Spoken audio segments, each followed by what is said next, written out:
Welcome to Inside Design with Kandrac and Kole. This podcast is a conversation between two business partners, Joann Kandrac and Kelly Kole.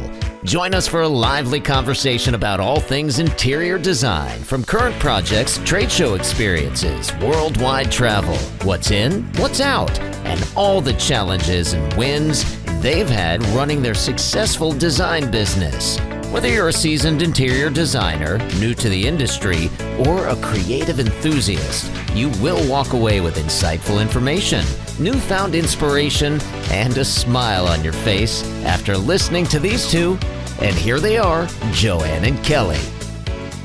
Hey everybody, welcome to Inside Design with Kandrac and Kole. And today our topic is how to profit from professional photography with our guest, Catrina Maxwell.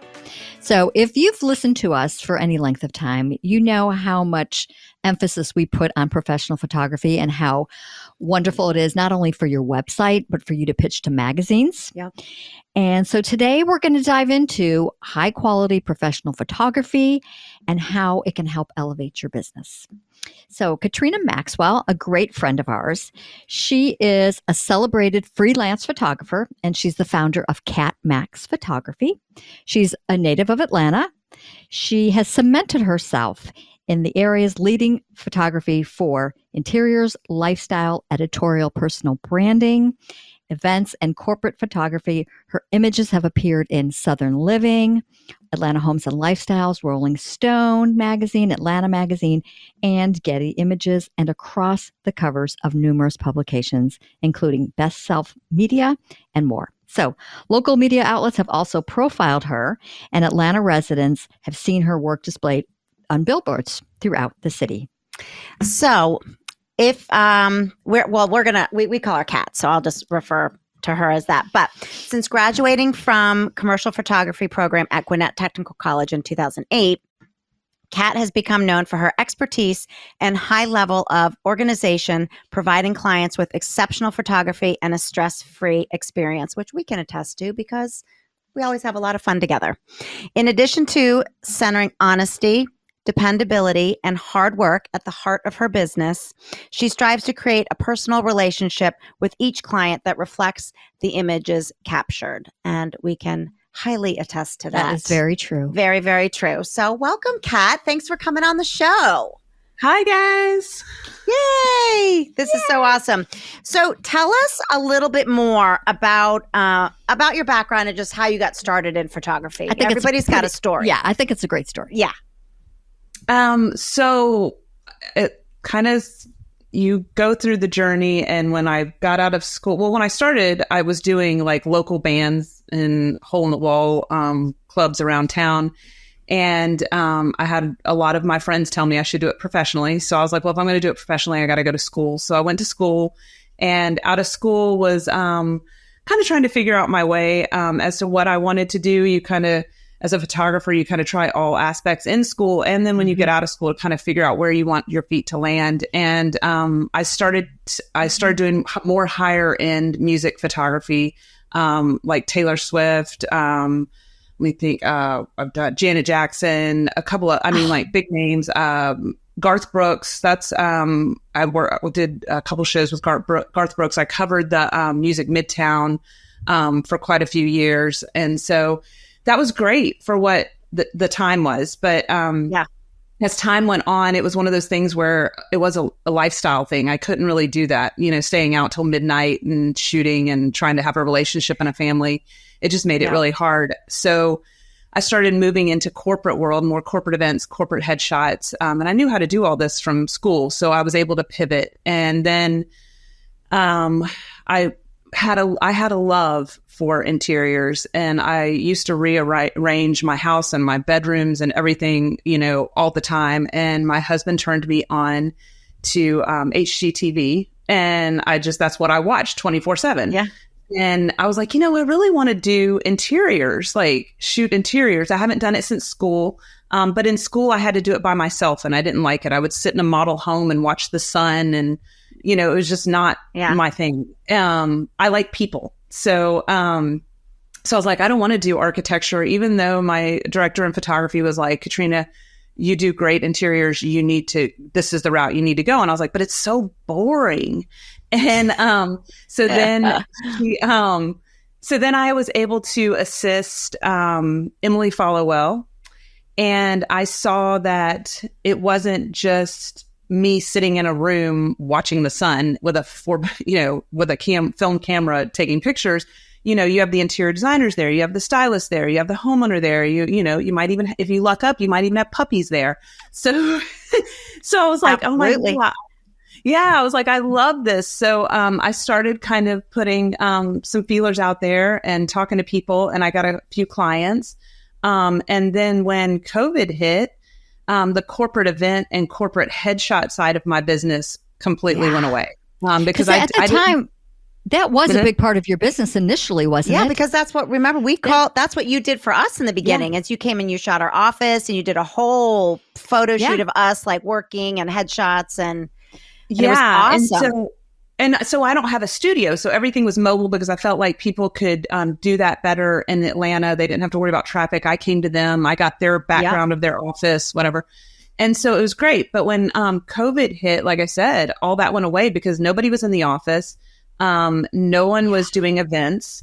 And I looked at my husband and I was like, what am I going to do? And he was like, well, what about your interiors? And I was like, I mean, I got a couple clients, but that's not going to keep me afloat. And so then I was on Instagram just kind of looking through, and I saw where a lot of the interior designers that I was following, I was like, man, they really need content. And so I ended up doing some research and taking a 6-week course on personal branding. And because I wasn't working, I mean, I had all the time in the world. So I sat and did the personal branding training, and then created a package for personal branding for small businesses, because I loved working. The one thing that I sat and looked at when I looked at everything that I've done in my career was I enjoyed highlighting women entrepreneurs, specifically for Style Blueprint. And I enjoyed meeting those women. It was inspirational, especially at that time in my life. It was perfect. And I was like, that's what I've enjoyed and gotten the most joy out of. So how can I help other women, small business owners? And so that's when like I said, I went to the drawing board, took the class on branding, and put together a package that I felt like would help women, put their business out there. It's really amazing when you can take something that you really love and then apply your business to it, because then it is a total win-win. Yes. And I remember like it was yesterday talking to you during COVID, and you were in like sheer panic mode because I just remember you being like, oh my God, I do corporate events. I do corporate headshots. Like nobody's in the office right now. Everybody's home. I'm freaking out. And you have been like the queen of pivoting and reinvention. But what I really think is great, and I think is a good message for everybody to hear, because Joann and I were just having this conversation during one of our Panera days, and we were talking about the future and next steps and what we want for ourselves. And I turned to her and I said, what's your passion? What gets your adrenaline pumping? Like when we're looking at the next, 5 to 10 years together, when you wake up in the morning, what do you want your day to look like? And what do you want to be doing? And what do you not want to be doing? And we had a really honest conversation about that. So for you to really sit back during that quiet time of COVID, which I think was crucial for all of us, we did have some quiet time, and say, you know what? Women in business are important to me. And oh, by the way, I've had this passion for interiors my whole life, and I'm going to just do what I have to do and go back to school and make it happen. And I think that quiet time to realize those things is something that we all need to do, even outside of COVID. And one thing I've always admired about you, Kat, is you don't sit back and wait for things to happen. You really make things happen, and you are really focused. And when you want to go for something, you work really hard to get it. And I think that's so important. I think that's why you're so successful, honestly. Oh, thank you. Yeah. Well, you recently had the honor of photographing for Brian Patrick Flynn and his husband showcasing their baby shower. So you have to tell us about this. It's in the June issue of Atlanta Homes and Lifestyles. I want to kiss that baby Clover so much. I mean, she is just the cutest. And watching them on Instagram is just hilarious to me because you can tell. I mean, maybe this is just from Instagram, but I feel like Hollis is a lot more comfortable with the baby than Brian is. And Brian's like completely learning how to be a dad. And you can tell like by the look on his face, which is always so, funny anyway, that he's like, oh my God, I have a baby. And well, what do I do? We have to preface this because there might be some of our listeners that don't know who Brian Patrick Flynn is. I mean, he's pretty famous in our world, but if you don't know who he is, look him up. He is a big HGTV. He's done producing. He does shows. He's done the HGTV Dream Homes, and he's done a lot of work. And he's a really nice guy. Nice guy. Go ahead and give us the scoop. Well, I completely agree. I mean, he's amazing, very talented. And when I met him originally, I was assisting another interior photographer. It was years and years and years and years ago. And he wasn't quite as big in the industry at that time. He was just kind of, getting started or whatever. And I remember that I had followed him for so long and talked to him on Instagram, and I ended up going to an event of his, and he remembered me. And I'm like, how do you remember? I didn't realize you'd remember me. I mean, I was just a little assistant. And so that when someone remembers you like that and you hadn't seen them in 10 plus years, that tells a lot about someone's character. And, absolutely. And much respect to him. And, because I'm horrible with names. I'm horrible, sometimes people come up to me and they know me before I know them. And so I'm just like, that was just very impressive to me. But we made that connection again when he spoke at ADAC, and he said at that time he wanted to work with me. And I was like, yeah, maybe it'll happen, And then he called me one day and I was just like, I was with you. I was with you when he called. We were at ADAC. As a matter of fact, we were speaking. Yep. And Kat was so great to come support us. She sat in the front row. And then all of a sudden, you freaked out and you're like, I gotta go. I have to go. And you walked out and took the call. So go ahead. Tell us about the call.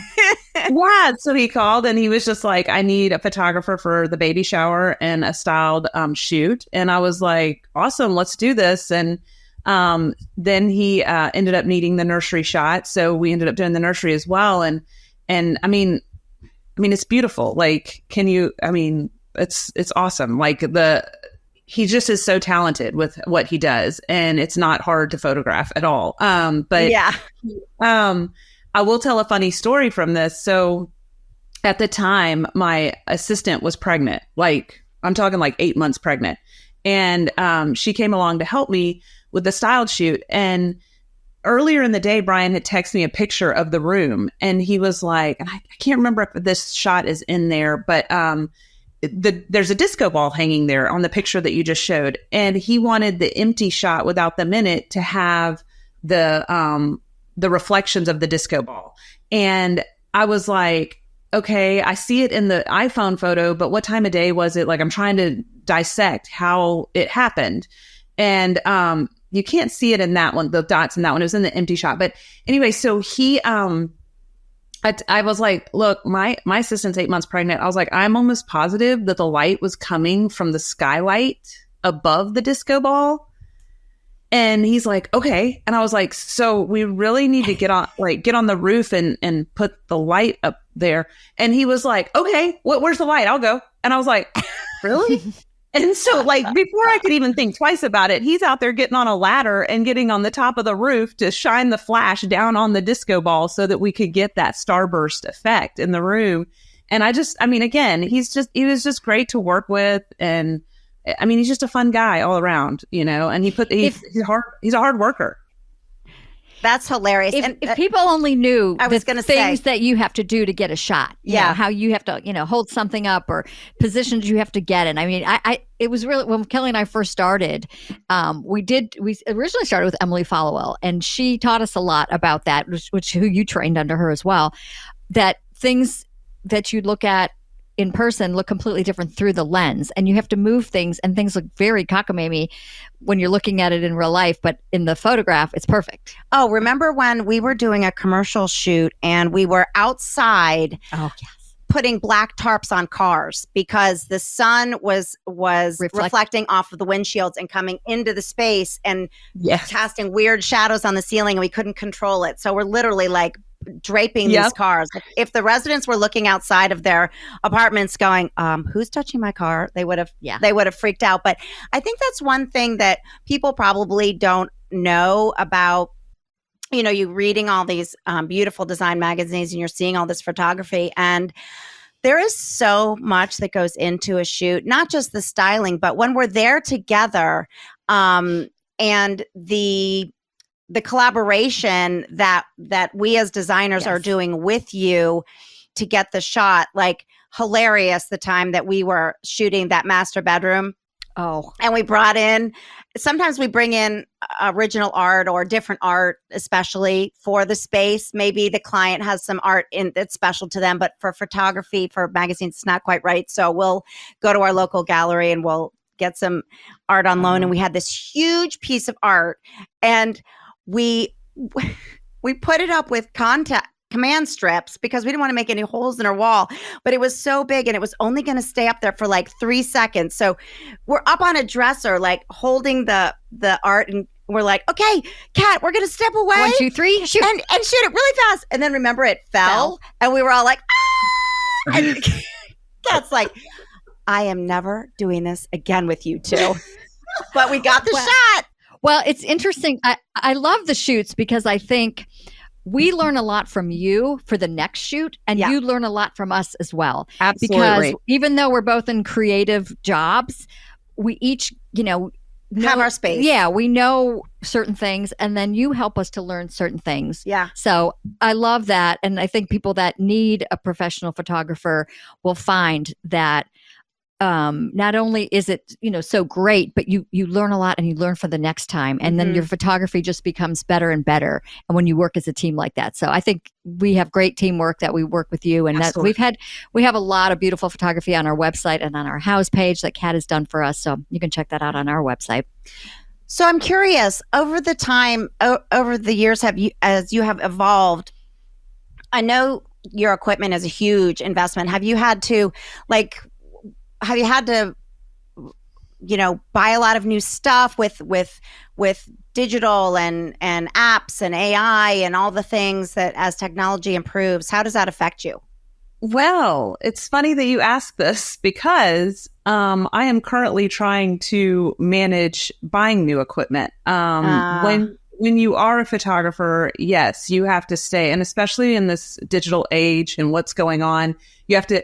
Not only do you have to be able to do the photographs and book the shoots and do the sales and do the accounting and all that, but you also have to keep up and up on the equipment and what's happening with the equipment and what does this camera do versus this camera, and how would that be an advantage? And so I'm in the process now of upgrading some stuff, but it's constant. And that's why a lot of times we have to charge the prices that we charge because the equipment's not getting any cheaper.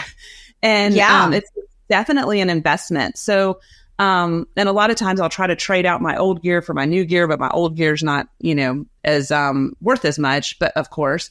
But yeah, I mean, like I've just recently, probably about a year and a half ago, went mirrorless with everything. I'm a Canon shooter, and I have 2 mirrorless cameras, the R5s, and What does that mean, mirrorless?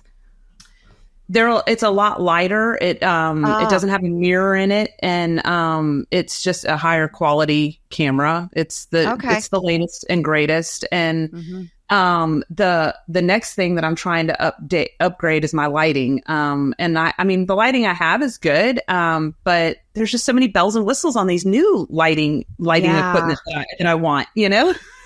I think it's any industry. You have to keep up with what's going on. Well, and that was when we did our very first photo shoot. It may have been when we did the United Children's Methodist Home. Maybe. With, oh gosh. I can't remember her name. And that was a lesson in lighting for me. I was like, wow, like check out how they're doing this, and who knew that you shoot in the dark. Like, I did not know that. Natural light is a beautiful thing, but for the most part, most photographers shoot, at least in our world, shoot with all the lights off. No lamps, and no lighting. and light it themselves, which I just think makes the photography stunning, especially if you do have a sprinkle of natural light that comes in. The combination of the two is Yeah. is And beautiful. actually, Kat did the photo shoot for our podcast studio. Mhm. So we For the one room challenge. For the one room challenge. So everything that it's in here she took, and that was a great one. But if we can switch over to the branding part of your business, because I think this is really impressive too. Yes. Because I know when we spoke with Phil Palin, who is a brand strategist, and he talks a lot about, your website and having photos of you while you're working and show that side of you. And I think that's a whole nother side to the photography. And if you're watching on YouTube right now, here's Christy Holcomb, who's a great designer here in Atlanta. And Kat, just tell us about like that shoot and how you helped her to like kind of tell her story. With that. Yeah, absolutely. So a lot of, most of the time when people come to me, I go out and I start looking at their website and giving them kind of like, this is what you need to do. And these are the images that you need.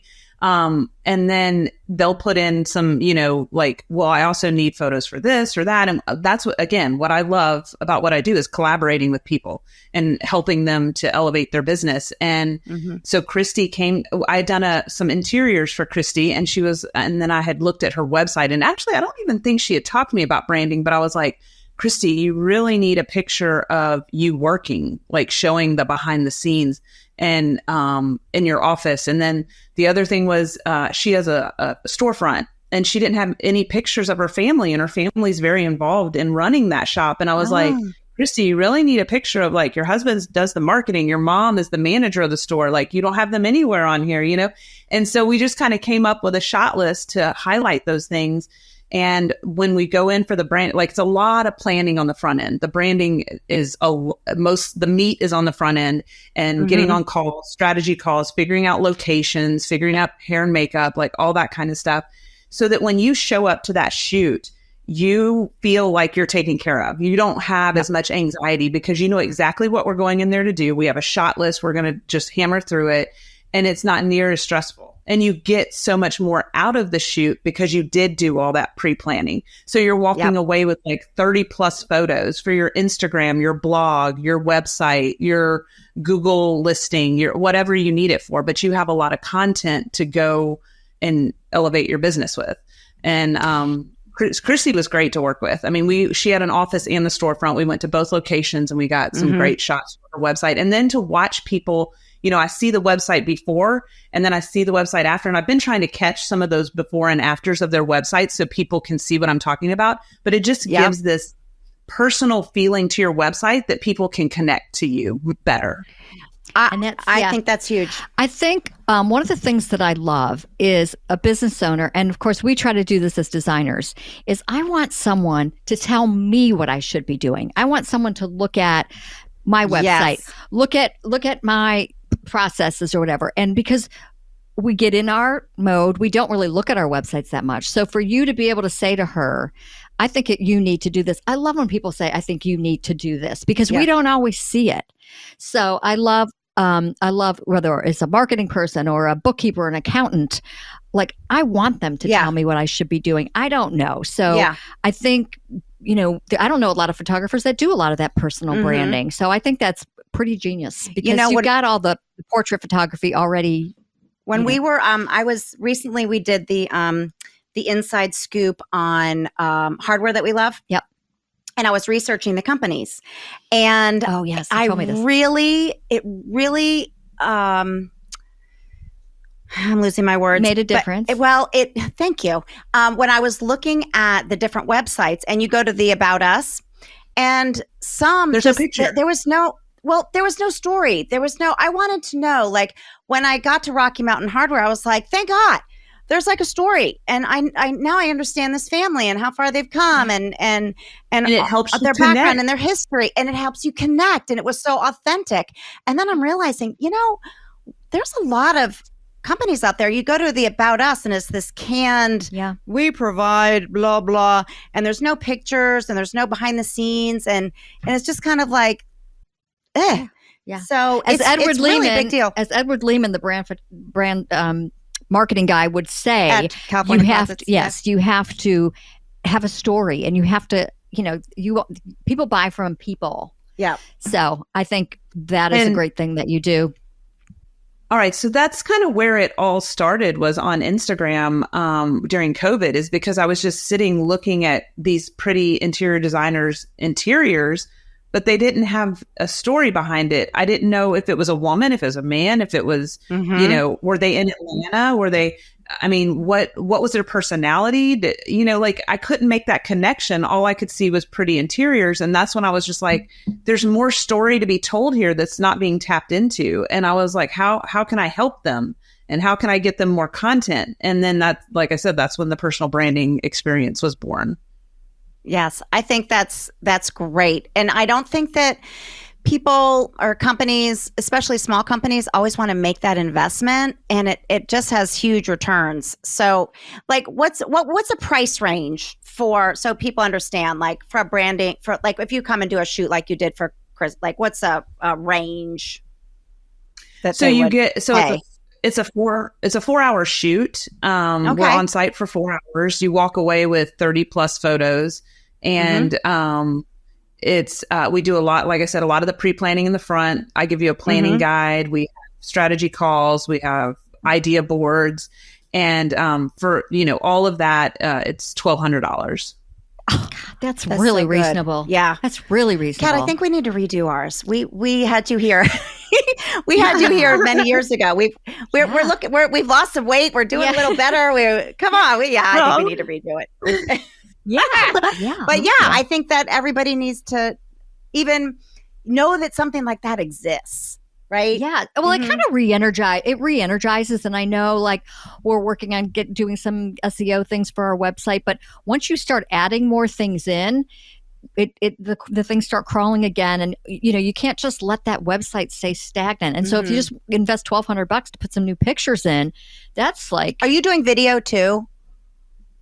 Any video? I was. Yeah. I've had to back off of that a little bit. Okay. My video guy, he's great, and he's still working with me on some projects, but I've had to kind of come back off a little bit. But it is something that I want to add in. And I do know that I have a shoot coming up here soon where somebody just needed me to do some videos for some flat lays, no audio, and I can do that kind of stuff.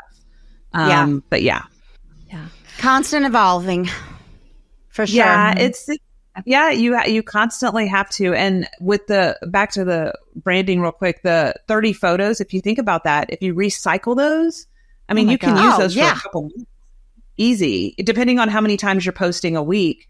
But it is something that you have to refresh. And I'm looking, you guys, if you look at my website and my Instagram, my hair was here and it was blonde. And so like, I'm already looking into redoing mine this fall. It's just too hot to be out, to be doing that right now. But I'm going to get some more fun. Yeah. And people don't I know people don't like to take pictures of themselves, but people that still have headshots, from 10 years ago, they really need to be updated.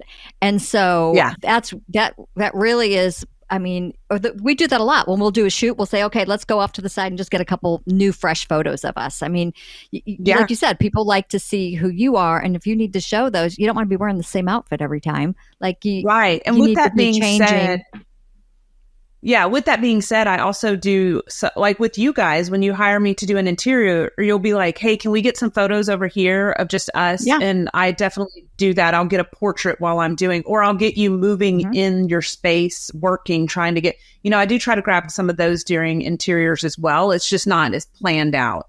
And then with the personal branding experience, I said $1,200, but it would also, I would give you references for makeup artists, and that would be the only other expense that I can think of that you would need, hair and makeup expense. Yeah, which is so worth it. I've had some people where they just go and get their hair and makeup done and then come to the shoot. But then I've had other people that have hired my makeup artist to be on set the whole time so that they can tweak and fix things as we're changing wardrobe and stuff. So it's all in how you want to do it. Yeah, those lashes pay off. Yeah.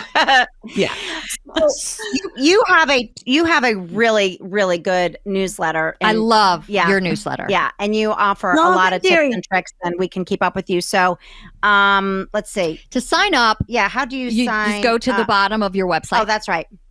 So the website's catmaxphotography.com. Yep. And then if you scroll down to the bottom, that's where you can sign up. It's one of the few newsletters I read. You know what? When I get it, I'm kind of excited to get it. Really, honestly, I'm telling you the truth because we get a lot of them. But that's one because I know that you're going to give a tip, you're going to give some news on something, and it's short and it's just good. Well, we also copied you. I don't know if I ever told you this, but we were using, we used MailChimp for forever, and then we switched to Constant Contact or vice versa. And then we even tried something else. But anyway, yours is done in Flowdesk, and we love that. We've changed. And so Gail, who does all of our creative marketing, she tackled that learning curve for us, and now our newsletter's in Flowdesk too. Yeah. So it's just I noticed that. Yeah, it's just so much more creative. And we had never heard of it. We would have never known about it if it wasn't for your newsletter. So. Oh, thanks. Yeah, it's much prettier. So I did MailChimp before too, and it was just too corporate. You know, I wanted something prettier. Yeah. Flowdesk is definitely very, it's just, it's good. Yeah. So we've told you where you can find, it's at catmaxphotography.com. Yep. Where else? What's your Instagram? Is it just catmaxphoto? Yep. At catmaxphoto. At catmaxphoto. And I will be putting up, and by the time this goes live, I'm going to put up the pictures of the Brian Patrick Flynn nursery and the shot so you can see the starburst. And I might even go ahead and resurface the your podcast room and repost that just so people can see it. Yeah. Well, we did just record our 200th episode. Yeah. So that was a pretty big deal. Yeah. We'll still Wow. we've That's come a long awesome. way in this video. Yeah. So hold on for us a minute. We're gonna do our quotes that everybody relies on us for. Yes. Okay. This funny one. Yeah. I think no matter where you are in the country, you will relate to this. Okay. So this is not the heat that Whitney Houston wanted to feel with somebody. No kidding. God. It's unbearable. Yeah, it really is. It's unbearable. Yes. All right. Serious quote. Ready? 6 luxuries in life: time, health, a quiet mind, slow mornings, the ability to travel, and a house of love. That's amen. That's it. That's really is it. That is like life in a bucket right there. Yep. Yeah. Okay. So we have some thank yous. One, thank you to Catrina so much for joining us today. This is a great episode. Yeah. And then Thank a you for special having thank you me. to our, yes, absolutely. And a special thank you to our team, Russ Reba with Podcast Studio Network. You can find him at podcaststudionetwork.com. He handles all of our production and makes sure that our sound and quality is top notch. We love him. Yes. And to Gail Mahoney, she's our creative director. She does all of the marketing for our podcast, makes sure everything goes out to social media, and does all of the creative ends. So couldn't do this without you guys. Without them. And we realized, appreciate we hit 200 episodes and we're like, we don't thank our team enough. We are not solo, entrepreneurs in this venture. So we are just so grateful. Could not to do them it without them. So thanks. Please also remember to reach out to us at Kandrac-Kole.com. We would love to hear from you. You can email us at podcast@Kandrac-Kole.com. Give us some feedback. Let us know if there's a certain topic you want us to hear about or a certain guest. We'd love to hear it. We record every other Tuesday and release the following Friday. So we have a lot of content coming out, and we love to hear what you guys want. So yeah. Thanks for joining us. Have a good day. Thanks, everybody. Bye. Bye. Join Joann and Kelly for a new episode every other Friday as they continue to explore the nuances of the interior design business with the goal of informing, inspiring, and entertaining their listeners. See their work at Kandrac-Kole.com and engage with them on Facebook and Instagram at Kandrac Kole.